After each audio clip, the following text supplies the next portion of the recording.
বন্ধুরা, আজকে আমরা করব পরিমিতিতে সমকোণী চৌপল বা আয়তঘন।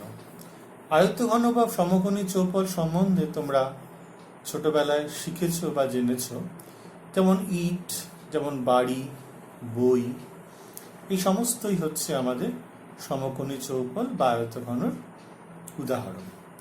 তো এই সম্পর্কিত বেশ কিছু অঙ্ক নিয়ে আজকে আমরা আলোচনা করব। প্রথমে আয়তঘন সম্পর্কে বিস্তারিত বিবরণ একটু আগে আমরা দিয়ে নিই, তারপর আমরা সেই সম্পর্কিত বিভিন্ন বিষয় নিয়ে আলোচনা করব। আমরা ছবিতে একটা সমকোণী চৌপল বা আয়তঘন এঁকেছি। এখানে আমরা নাম দিয়ে দিচ্ছি ABCDEFGH। আয়তঘন বা সমকোণী চৌপল কাকে বলে সেটা আমরা জানি, যে 6টি আয়তঘনাকার তল, ঠিক আছে, 6টি আয়তকার তল, ঠিক আছে, যে রেক্ট্যাঙ্গেল নেওয়া হয়েছে, 6টা রেক্ট্যাঙ্গেল, 6টা আয়তক্ষেত্র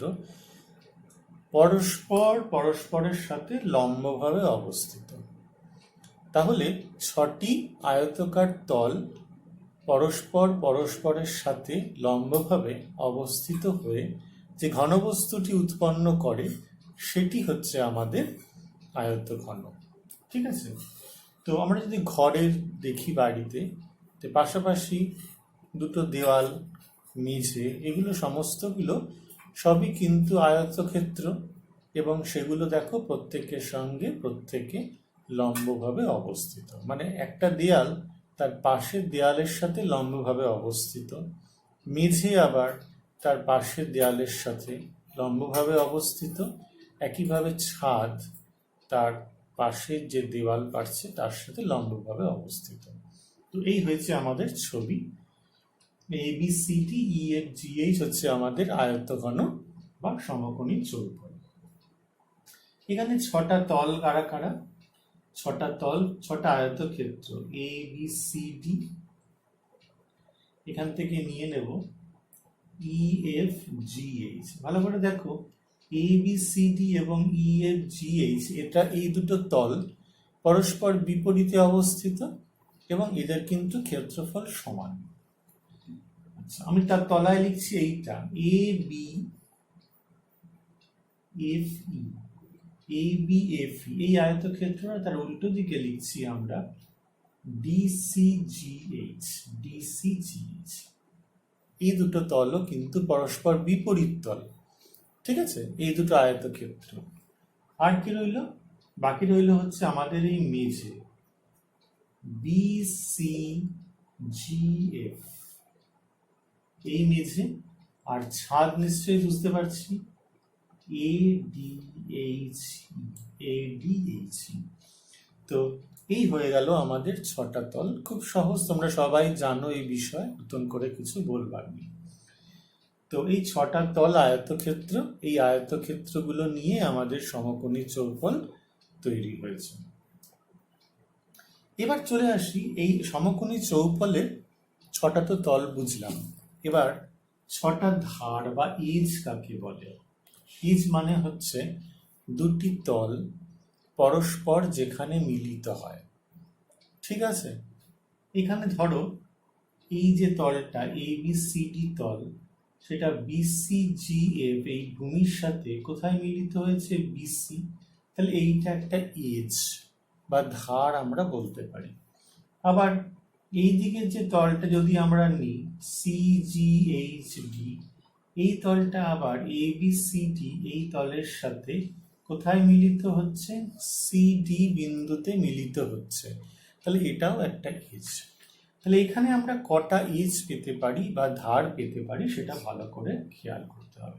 আমরা সবাই জানি একটি বাড়ির বা ইটের বা বইয়ের কটা তল আছে। এই যদি আমরা এখানে একটা বই নিই, এই বইটার মধ্যে এইটা একটা আয়তঘন, এর উদাহরণ পরিষ্কার দেখতে পাচ্ছি আয়তঘন। দেখো এখানে তলগুলো একটু আমরা বুঝিয়ে দিই। এই একটা তলের সাথে এই বিপরীত একটা তল, এই একটা তলের সাথে এই দিকের একটা তল, আর এইখানের একটা তল আছে তার সঙ্গে এই একটা তল। এই হচ্ছে মোট 6টা তল। ধার কারা কারা ভালো করে দেখো, এই ছাদের এ 1 2 3 4 চারটে, নিচে কটা আছে? নিচে হচ্ছে 1 2 3 4, আর এখান থেকে 1 2 3 4, তাহলে মোট 12টা তল, 12টা ধার আমরা বুঝতে পারছি। এখানে কারা কারা? এ বি, দেখো ভালো করে, A B, B C, C D, A D, কি একটা হয়ে গেল এদিকে। এখানে কাকে নেব? E F, F G, G H আর ই এইচ, এই চারটে। আর দেখো এই যে লম্বগুলো বা যেগুলো ভূমির ওপর লম্বভাবে দণ্ডায়মান, A B, DC, H G, আর একটা হচ্ছে ই এফ। তাহলে কটা ধার আমাদের? 12টি ধার পেলাম।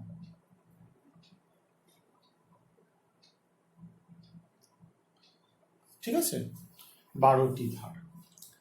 এইবার আমরা চলে আসছি, তাহলে আমরা কি কি পেয়ে গেছি? 6টি তল পেয়েছি, 12টি ধার পেয়েছি। এইবার আমাদের কর্ণ, আয়তঘনের কটা কর্ণ হয়? মোট 4টে কর্ণ হয়। কি করে 4টে কর্ণ আমরা বুঝবো? দেখো, কর্ণ মানে হচ্ছে এইখানে প্রত্যেক দুটো করে বিন্দু যদি আমরা যুক্ত করি তাহলে লাইন তৈরি হয়। এ বির সঙ্গে ডিসির সাথে, এফ জির সঙ্গে এফ সির সাথে দুখানা করে বিন্দু যদি আমরা যুক্ত করে দিই তাহলে কিন্তু সমস্ত লাইন তৈরি হয়। অনেকগুলো লাইন আমাদের এখানে তৈরি হতে পারে। তো এখানে মোট তো 12টা লাইন তো আছেই, তার মধ্যে আরো অনেক লাইন আমাদের তৈরি হতে পারে। এদের মধ্যে 4টে আমরা লাইন এমন পাবো যেগুলো শূন্যে অবস্থিত, অর্থাৎ যদি আমি এসি যুক্ত করি তাহলে এসি যে লাইনটা হচ্ছে সেটা এই তলের উপর আছে, ওকে, তাহলে এটা শূন্যে অবস্থিত নয়। যদি আমরা এ এফ যুক্ত করি তাহলে আমরা কিন্তু এই এ এফ যে কর্ণটা পাবো সেটা হচ্ছে এই আয়তক্ষেত্রের কর্ণ, এবং এসি যুক্ত করলে সেটা এ বি সি ডি এই আয়তক্ষেত্রের কর্ণ হতে পারে, কিন্তু সেটা আয়তঘনকের কর্ণ হচ্ছে না। তার কারণ এই যে লাইনটা আমি পাচ্ছি সেটা কিন্তু শূন্যে অবস্থিত হচ্ছে না। সেটা কখন হতে পারে? যদি আমরা ই এর সাথে সি যুক্ত করি, ভালো করে খেয়াল করো, যদি ই এর সাথে আমরা সি যুক্ত করে দিই তাহলে কিন্তু আমরা একটা কর্ণ পাবো। আবার যদি এফ এর সঙ্গে আমরা ডি যুক্ত করি তাহলে একটা কর্ণ পাবো। যদি বি এর সঙ্গে এইচ যুক্ত করি একটা কর্ণ পাবো, আর এর সঙ্গে যদি আমরা জি যুক্ত করি তাহলে একটা কর্ণ পাবো। তাহলে আয়তঘনকের মোট 4টে কর্ণ আমরা এখানে পেতে পারি। কর্ণগুলি কি কি পাচ্ছি একটু লিখে নিই। দেখো, ই এর সাথে আগে এদিক থেকে শুরু করি। এ এর সাথে আমরা যাব হচ্ছে জি, এর সাথে জি কর্ণ, আর বি এর সাথে কর্ণ কোথায় হবে? এইচ। আর কি? ই এর সাথে সি বা সিই, আর এখান থেকে এফ এর সাথে এইচ নয়, এফ এর সঙ্গে ডি। এই 4টে কর্ণ আমাদের তৈরি হয়েছে। এগুলো ভালো করে যদি তোমরা ছবি ঠিক করে আঁকো তাহলে দেখবে এইগুলো সবই কিন্তু শূন্যে অবস্থিত। আমরা বলেছিলাম শূন্যে অবস্থিত, তাহলে এই 4টে হচ্ছে আমাদের আয়তঘন বা সমকোণী চৌপলের কর্ণ। ভেরি ইম্পর্টেন্ট, বুঝতে পেরেছ? এইবার আমাদের যেটা পরবর্তী স্টেজ সেটা হচ্ছে আমরা আলোচনা করব যে এই আয়তঘনকের বিভিন্ন পার্ট নিয়ে। বিভিন্ন পার্ট মানে কি কি? যেমন এর আয়তন কত, কর্ণের দৈর্ঘ্য কত, সমকোণী চৌপলের সমগ্রতলের ক্ষেত্রফল কত, এই সমস্ত বিষয় নিয়ে আমরা আলোচনা করব। তো বন্ধুরা, এখন আমাদের আলোচনার বিষয় হচ্ছে এই সমকোণী চৌপল বা আয়তঘনক বিভিন্ন সূত্রাবলী নিয়ে আমরা একটুখানি বিস্তারিত আলোচনা করব। তো সূত্র শুধু বলে দিলে অঙ্ক করলেই হয় না, সূত্রগুলো কি করে এলো তার একটা সম্যক ধারণাও কিন্তু আমাদের জেনে রাখা দরকার। তাহলে পরবর্তী ক্ষেত্রে যদি কোনো সময় তুমি সূত্র ভুলেও যাও তাহলে কিন্তু তোমরা নিজেরাই তৈরি করতে পারবে। প্রথমে যেটা আমরা করব সেটা হচ্ছে, যেটা আমরা ধরে নেব, সেটা প্রথমে আমরা লিখি। এই হচ্ছে দৈর্ঘ্য, আমরা নিয়ে নিচ্ছি এ একক। কি ধরছি? দৈর্ঘ্য ধরে নিচ্ছি আমরা এ একক, ঠিক আছে। প্রস্থ ধরছি আমরা বি একক, ওকে। তাহলে এইটা হচ্ছে আমাদের প্রস্থ, বি একক। আর উচ্চতা আমরা ধরছি সি একক। তাহলে এই যে উচ্চতা, এটা হচ্ছে আমাদের সি একক। বুঝতে পারছো কোনগুলো উচ্চতা? এই যেগুলো সমস্ত লম্ব ভূমির উপর দণ্ডায়মান আছে, সেগুলো কিন্তু আমাদের উচ্চতা। তো একটা একটা করে আসি। প্রথমে যেটা কথা, দেখো এই যে বিসিএফজি, আয়তক্ষেত্র, আয়তক্ষেত্র বিসিজিএফ, ঠিক আছে। এর ক্ষেত্রফল কত হবে বলো তো? বিসিজিএফ এর ক্ষেত্রফল হচ্ছে ভূমি, দেখো দৈর্ঘ্য হচ্ছে এ একক আর প্রস্থ হচ্ছে বি একক, তাহলে এ বি বর্গ একক, তাই না? তাহলে দেখো এইটা যে বিসিএফজি ভূমি, তার ঠিক অপর কোনটা? ছাদ, মানে এডি, এ ডি এইচ ই আয়তক্ষেত্র, তাই না? এ ডি এইচ ই আয়তক্ষেত্র। তাহলে এই দুটো ভূমি আর ছাদ, এই দুটোরই ক্ষেত্রফল হচ্ছে এ বি বর্গ একক। এবার চলে আসি আমরা এই দিকের দেয়ালটা, এ বি আয়তক্ষেত্র A B F E, A B F, এই আয়তক্ষেত্রের ক্ষেত্রফল কত? ভালো করে দেখো, এই আয়তক্ষেত্র দৈর্ঘ্যটা বি এফ, এটা হচ্ছে আমাদের বি একক, তাই তো।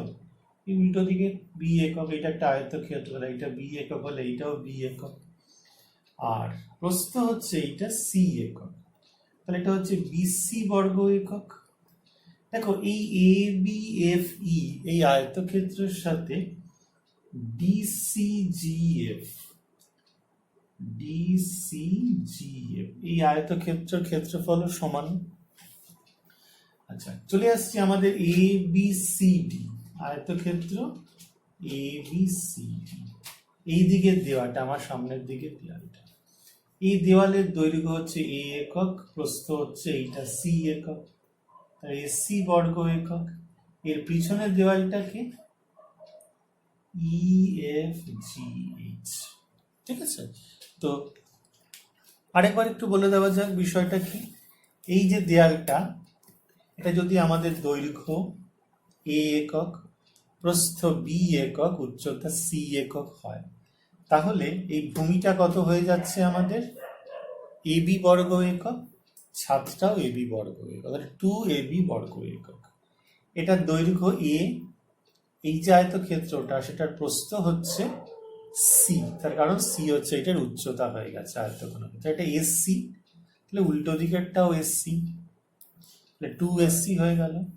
এবার এই দিকেরটা তাকাচ্ছি আমরা, এটা কত নিয়েছিলাম? এটা আয়তঘনকের প্রস্থ বি, এটা ছিল আয়তঘনকের উচ্চতা সি, কিন্তু এইটা আয়তক্ষেত্র, আয়তক্ষেত্রের দৈর্ঘ্য এখানে হয়ে যাবে বি, প্রস্থ হয়েছে সি, বিসি, তাহলে এই উল্টো দিকেরটাও কিন্তু আমাদের বিসি, 2BC। তাহলে মোট ক্ষেত্রে সমগ্রতলের ক্ষেত্রফল কত হলো? সুতরাং আয়তঘনকটি সমগ্রতলের ক্ষেত্রফল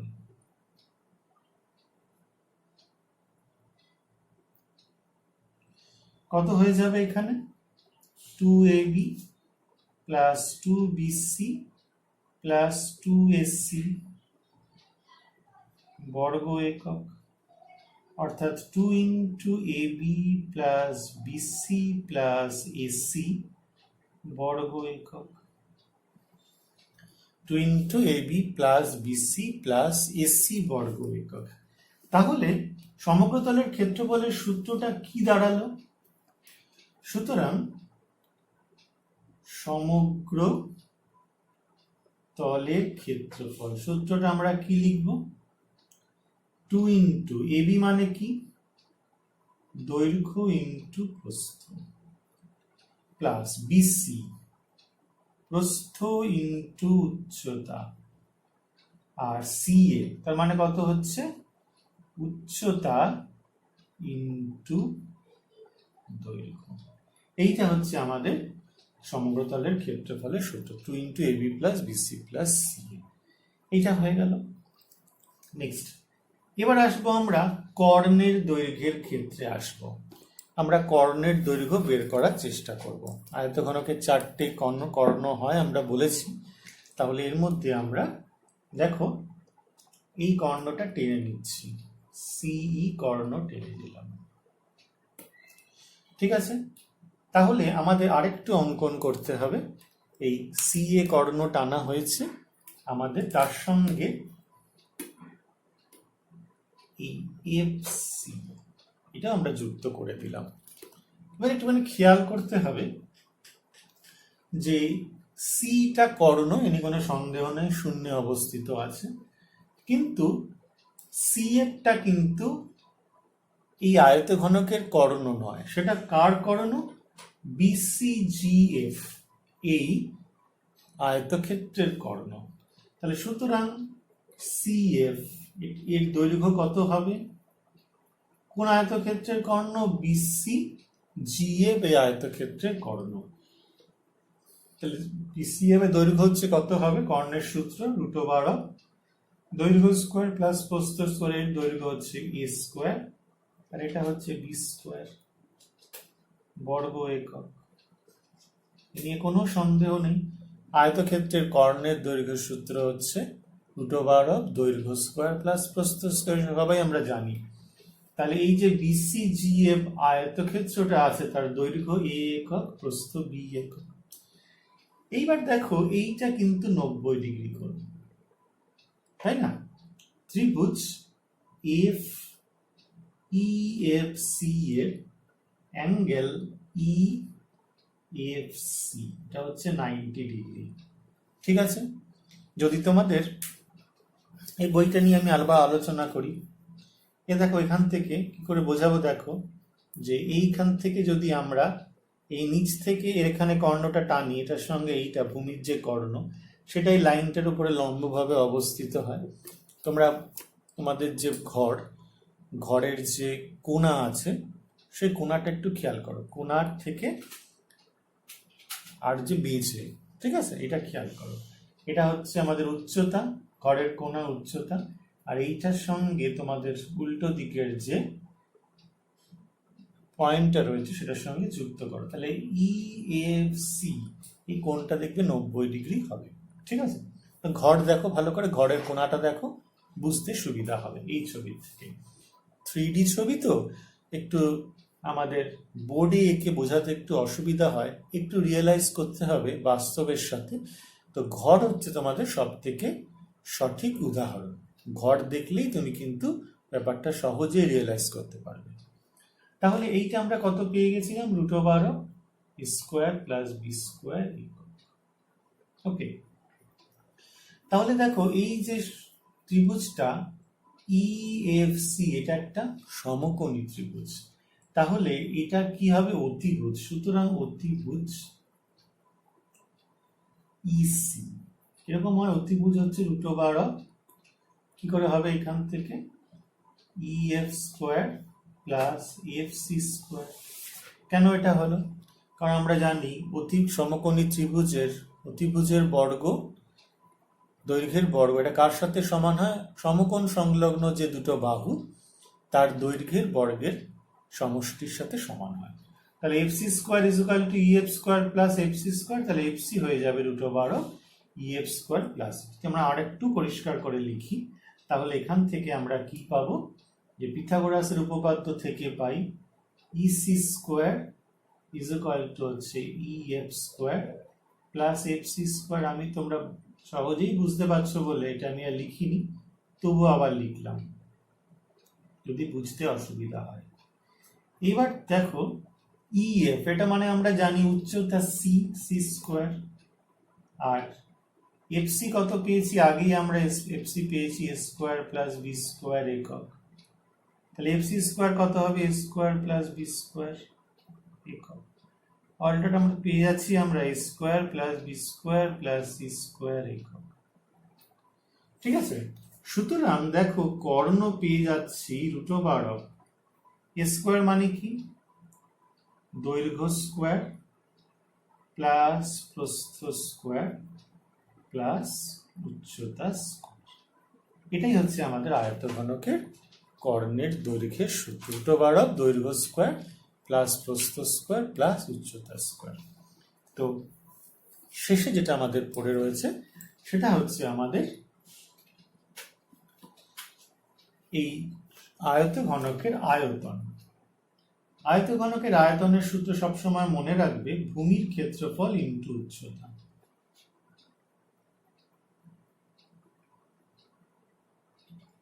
তাহলে এখানে ভূমি হচ্ছে এইটা, ভূমির ক্ষেত্রফল দৈর্ঘ্য ইনটু প্রস্থ এবি বর্গ একক, আর উচ্চতা হচ্ছে সি একক। তাহলে হয়ে গেল এবিসি বর্গ একক, অর্থাৎ দৈর্ঘ্য ইনটু প্রস্থ ইনটু উচ্চতা। ঠিক আছে, এই প্রমাণ তোমাদের এখনই জানা সম্ভব নয়, আমরা পরবর্তী ক্লাসে বা পরবর্তী উচ্চ শ্রেণীতে যখন উঠব সেক্ষেত্রে তখন আমরা এই প্রমাণ নিয়ে আলোচনা করতে পারি। যদি কারো জানার ইচ্ছা থাকে তোমরা অন্যভাবেও দেখতে পারো, কিন্তু আমাদের এই শ্রেণীতে আয়তঘনকের আয়তনের এই যে দৈর্ঘ্য ইনটু প্রস্থ ইনটু উচ্চতা, এটা নিয়ে কিন্তু আলোচনা বিশেষ আমরা করছি না। ঠিক আছে, সহজ মেথড আছে বোঝানো, কিন্তু সেটা দরকার নেই, তোমরা এটাই মনে রাখবে, দৈর্ঘ্য ইনটু প্রস্থ ইনটু উচ্চতা। তাহলে এই হয়ে গেল আমাদের আয়তঘনকের সম্বন্ধে বিস্তারিত বিবরণ। আশা করি তোমরা আয়তঘন সম্বন্ধে সঠিকভাবে বুঝতে পেরেছো।